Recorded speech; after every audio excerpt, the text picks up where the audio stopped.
पिछले भाग में आपने देखा कि दिल्ली में एक बड़ी एमएनसी कंपनी में अच्छे पैकेज पर नौकरी करने वाला विनोद अपनी ही सहपाठी निशा से बरसों से प्रेम करता है। विनोद निशा को शादी का वादा करता है और फिर शादी की बात करने के लिए अपने घर किशनगंज चला जाता है, जहां पर उसके माँ बाप प्रेम विवाह करने के लिए विनोद को इजाजत नहीं देते, बल्कि अपने पढ़े लिखे बेटे की शादी के बदले में मोटा दहेज लेने की बात करते हैं। दहेज के बदले में शादी की बात सुनकर विनोद बहुत नाराज हो जाता है और गुस्से में वापस दिल्ली जाने के लिए निकल पड़ता है। लेकिन विनोद दिल्ली नहीं पहुंच पाता, बल्कि किशनगंज से बाहर निकलते ही कुछ लोग उसका अपहरण कर लेते हैं और डरा धमकाकर उसकी शादी पायल से करवा देते हैं। पायल को विनोद के साथ विदा करते समय पायल के घर वाले विनोद को धमकाते हैं कि यदि उसने पायल के साथ कुछ भी उल्टा सीधा किया तो वो उसके घर वालों का भी वही हाल करेगा जो उन्होंने विनोद का किया है। विनोद के लिए आगे कुआं और पीछे खाई थी। वो चाहकर भी इस रिश्ते से इनकार नहीं कर सकता था, इसलिए पायल को लेकर वो दिल्ली की तरफ निकल पड़ता है। लेकिन उसके मन में भरा हुआ गुस्सा और नाराजगी अब किसी ज्वालामुखी की तरफ फटने को तैयार थी। अब आगे आप शांत हो जाइए। मैं जानती हूँ आपके साथ गलत हुआ है, लेकिन खाने के ऊपर गुस्सा करने से तो कुछ नहीं होगा ना। आपको पहले ही काफी चोट लगी है, कमजोरी भी है। ऐसी हालत में आप पिछले 5 घंटे से लगातार गाड़ी चला रहे हैं। मैंने देखा आपको बार बार नींद भी आ रही है। आप गाड़ी से उतरकर थोड़ी देर रेस्ट कर लीजिए, कुछ खा पी लीजिए, आपको अच्छा लगेगा। प्लीज मुझे गलत मत समझिए। इस समय मेरी जिंदगी में सबसे गलत जो है ना, वो तुम ही हो, और तुम मुझे कह रही हो कि मैं तुम्हें गलत ना समझूं। तुम हो कौन यार? तुम्हारा नाम पायल है, इसके अलावा मैं तुम्हारे बारे में क्या जानता हूँ? कुछ भी नहीं। 24 घंटे पहले तुम्हारे बारे में सपने में भी नहीं सोचा था मैंने, और अब 24 घंटे के अंदर तुम्हें जबरदस्ती मेरी पत्नी बना दिया गया। ऐसे अचानक से जानवरों की तरह पकड़कर तुम्हारे साथ फेरे कर दिए, जैसे मेरी पसंद इच्छा कोई मायने ही नहीं रखती। ऐसे कोई किसी की पत्नी बन जाती है क्या? और अब तो तुम सीधी सादी भारतीय नारी बनकर दिखा रही हो। ऐसे किसी सड़क चलते आदमी के साथ शादी करने को तैयार होगी तुम? ये किस तरह की सोसाइटी है जिसमें कोई अनजान लड़का हाथ भी पकड़ ले तो लोगों की इज्जत पर बात आ जाती है, और अभी मेरे जैसे अनजान आदमी के साथ फेरे कराकर सारी जिंदगी के लिए अपनी बेटी को विदा कर दिया। अभी तुम्हारा धर्म, संस्कृति, इज्जत कुछ खतरे में नहीं आ रहा। अभी सब ओके तुम्हारे लिए? तुम्हारा भाई बोला कि मेरे बारे में सब पता करके रखा है। ठीक है, बताओ क्या जानती हो तुम मेरे बारे में? क्या पता लगाया मेरे बारे में तुम लोगों ने? बस यही ना कि मैं दिल्ली में नौकरी करता हूँ, 1 लाख रुपया महीने कमाता हूँ। क्या सिर्फ इतना ही काफी है किसी के साथ जिंदगी बिताने के लिए? मतलब साफ है, तुमने शादी मुझसे नहीं मेरे पैसों से की है। देखिए, आपको गुस्सा होने का पूरा अधिकार है। अपने परिवार के किए हुए किसी भी काम को सही नहीं ठहरा रही हूँ मैं। उन्होंने जो किया बहुत गलत था, और ऐसा मत समझिएगा कि जो कुछ हुआ वो मेरी मर्जी से हुआ है। इस शादी में जिस तरह से आप मजबूर थे ना, मैं भी उतनी ही मजबूर थी।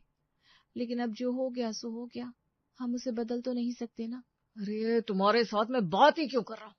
तुम्हें पता है तुम्हारी शक्ल, तुम्हारे नाम से भी नफरत है मुझे। और ये बेचारी बनने का नाटक मत करो मेरे सामने, गुस्से में सर फट जाएगा मेरा।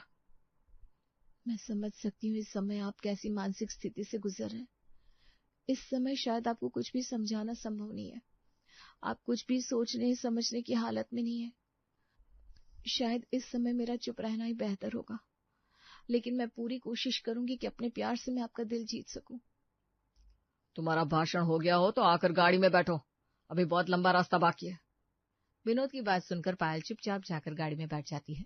तभी अचानक विनोद का फोन बजने लगता है और फोन की स्क्रीन पर निशा का नाम दिखाई देता है।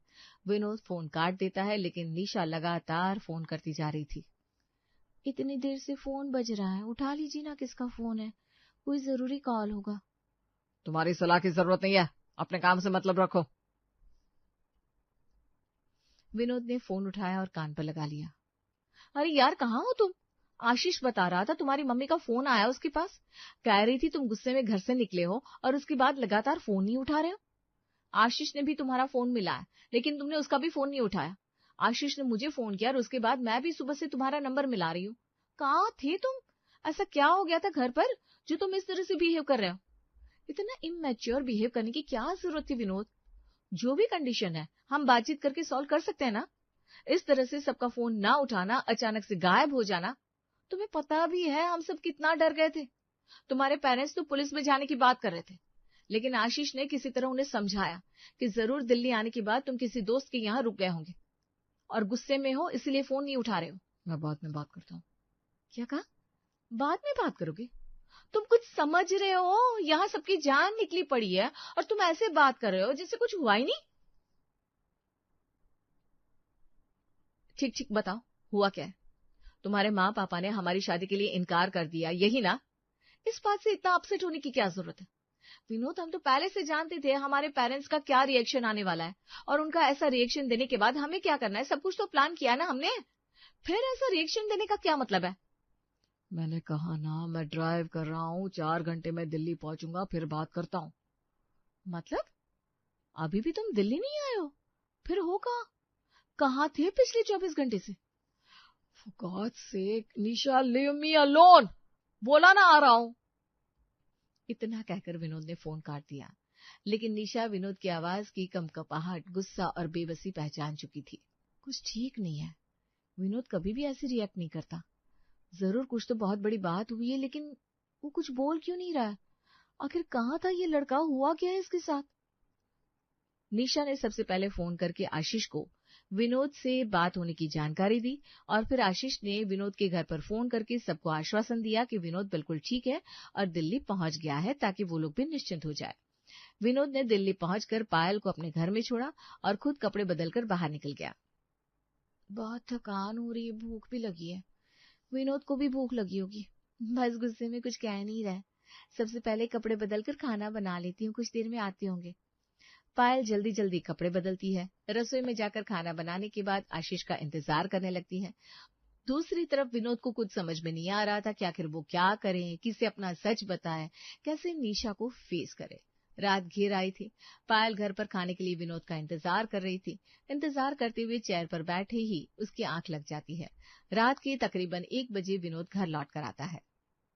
अरे आपने बहुत देर कर दी। कोई बात नहीं, आप हाथ मुंह धो लीजिए, मैं खाना लगाती हूँ।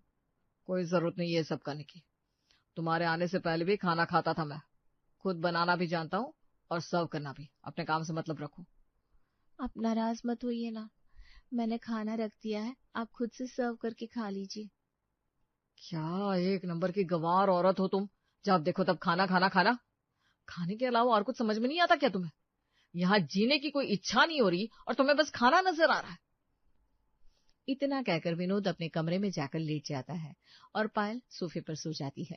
अगली सुबह विनोद की आंख खुली तो देखा टेबल पर 2 थाली रखी हुई थी और सारा खाना ऐसे ही ढक कर रखा हुआ है। तुमने भी रात में खाना नहीं खाया था क्या? ये सब करने की कोई जरूरत नहीं है। अगर तुम्हें ये लग रहा है ना कि ये ड्रामा करके तुम मुझे इम्प्रेस कर लोगी, तो गलत कर रही हो। जो तुमने और तुम्हारे घर वालों ने किया है ना मेरे साथ, इतना काफी है। ये सब स्पेशल इफेक्ट से अब कुछ होने वाला नहीं है। मैं तुम्हें शादी करके लाया हूँ, तुम आराम से मेरे घर में रह सकती हो। जिस चीज की जरूरत हो मुझे बता दो, मैं लाकर दे दूंगा। मेरा कार्ड रख लो, जो खरीदना है आराम से खरीद सकती हो। 10 बजे मेड आती है, वो घर की साफ सफाई कर देगी। इसके अलावा और कुछ चाहिए तो बता देना। आप नाश्ता करेंगे? मैं नाश्ता बना दूं? जितना मैंने बताया ना, बस उतना ही करने की जरूरत है।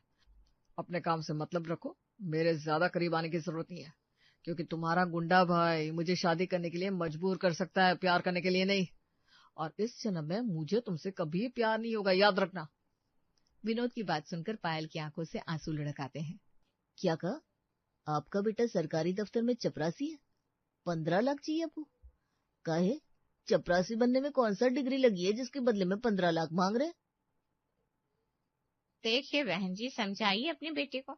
इस तरह से सवाल जवाब करेंगी तो आगे से कोई इज्जतदार आदमी आपकी लड़की से रिश्ता जोड़ने को यहाँ नहीं आएगा। अरे तो तुम्हारे चपरासी बेटे से रिश्ता जोड़ने के लिए हम कौन सा मरे जा रहे हैं? हमें तो यही बताया गया था कि लड़का का बहुत बड़का सरकारी नौकरी है, और यहाँ आपका बेटा निकला चपरासी। उस पर भी आपकी अकड़ इतनी बड़ी जैसे कलेक्टर लग गया हो। हाँ तो कलेक्टर लग गया होता हमारा बेटा तो आपकी जैसे भिखारी के यहाँ आकर बैठते क्या हम? कलेक्टर का दहेज का दाम क्या चल रहा है जानते भी है? इस जन्म में कलेक्टर के दरवाजे जाकर बैठ नहीं पाएंगे। वो कहाँ है ना, हैसियत ना है आपकी। और सच बताए तो हैसियत तो आपके हमारे बेटे से शादी करने की बिना है, तभी तो इतनी बड़ी बड़ी बातें बना रहे हैं। वरना जिनको शादी करनी होती ना, वैसे दरवाजे पर बुलाकर अपमान नहीं करते। इतना कहकर लड़की की माँ वहां से उठकर चली जाती है। पता नहीं क्या लिखा है इस घर की लड़कियों के भाग्य में। पहले वो पूर्णिमा जीजी और अभी पायल। लगता है ये भी कंवारी रह जाएगी। क्योंकि इस जन्म में इतना बड़ा दहेज लुटा पाना हमरे बस का ना है। अरे कहाँ से लाएंगे 15-20 लाख रुपया? इतना पैसा होता तो ये लड़का लोगों को पढ़ा लिखा नहीं दिए होते। सबके सब ऐसे ही मजदूरी करते आवारा घूम रहे। देख माँ, मुझे समझ में आ गया कि अब हमें क्या करना है। 15 लाख देकर शादी नहीं कर पाएंगे तो क्या हुआ, 1 लाख देकर कट्टा तो खरीद सकते हैं ना। और जब हाथ में कट्टा होता है तो किसकी मजाल है जो चूचा कर पाए। अरे कैसी बात कर रहा है नालायक, तेरी वजह से आज ये दिन देखना पड़ रहा है। सरकारी स्कूल में पढ़कर ये पायल ग्रेजुएशन कर गई। क्या तुम नहीं पढ़ सकते थे? नहीं, लेकिन तुमने तो स्कूल जाकर सिर्फ गुंडागर्दी गाली गलौज यही सीखा। 8 क्लास भी सही से पास नहीं कर पाए। खबरदार जो ये कट्टा बंदूक की बात हमरे घर में की तो। ठीक है, जैसा तुम कहो, लेकिन सोच लो, शराफत से शादी नहीं हो पाएगी तुम्हारी बेटी की। सारी उम्र घर पर बिठाकर रखने के लिए तैयार हो जाओ। भाई और माँ की बात सुनकर पायल के दिल को बड़ा गहरा धक्का लगता है और वो दौड़कर अपने कमरे का दरवाजा बंद कर लेती है। अरे जा, जल्दी जाकर देख, गुस्से में अपने कमरे में गई है, कहीं कुछ कर ना ले। हमरा तो जीवन खराब हो जाएगा अगर हमारी बिटिया को कुछ भी हो गया तो। अरे माँ, ये लड़का क्या दुनिया का आखिरी लड़का था जो वो मना कर देगा तो ये खुद को कुछ कर लेगी? हम दूसरा लड़का खोज लेंगे, काहे चिंता करती हो? अरे कितना लड़का खोज कर लाओगे तुम? कौन पहला लड़का था क्या? जो भी कोई आता है दहेज का नाम सुनकर मुंह पर मना करके चला जाता है।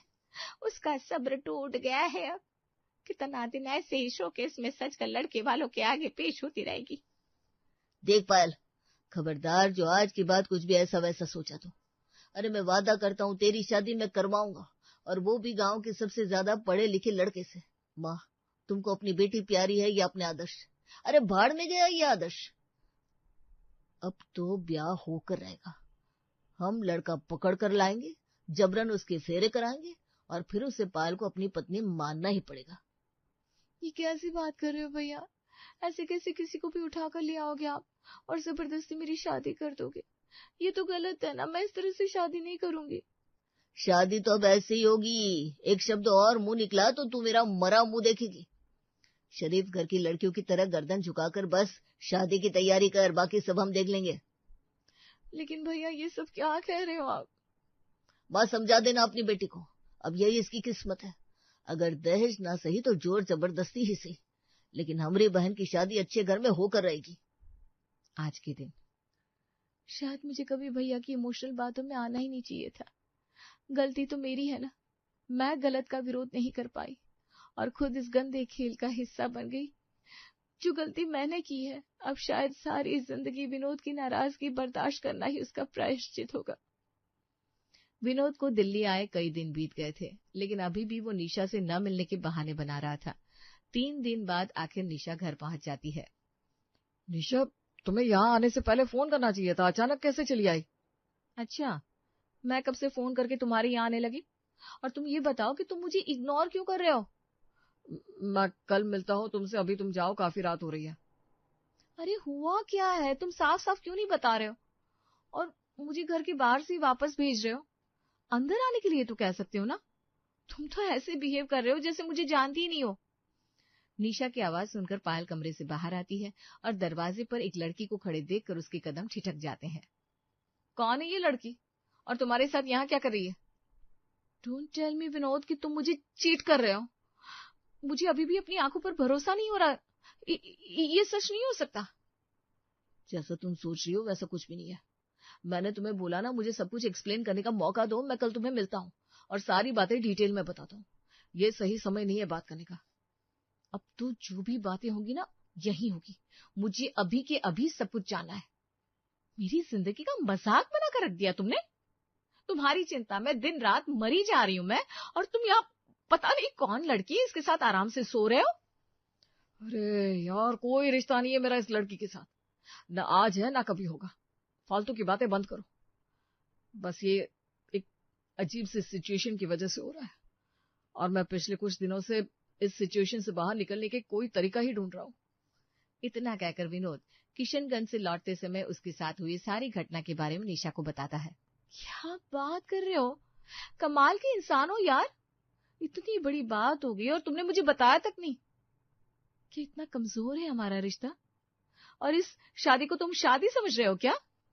अभी के अभी धक्के मारकर घर से बाहर निकालो इस लड़की को। एक तो इसके घर वालों ने इतना बड़ा क्राइम किया और तुम इसे लेकर यहाँ अपने घर में रह रहे हो। मैं अभी पुलिस को फोन करती हूँ। इसके पूरे खानदान को जेल की चक्की ना पिसवा दी ना तो मेरा नाम भी निशा नहीं। ये सब इतना सिंपल नहीं है जितना तुम्हें नजर आ रहा है। सिर्फ पुलिस में कंप्लेंट करने से ये प्रॉब्लम सॉल्व हो जाती तो मैंने कब की कंप्लेंट कर दी होती।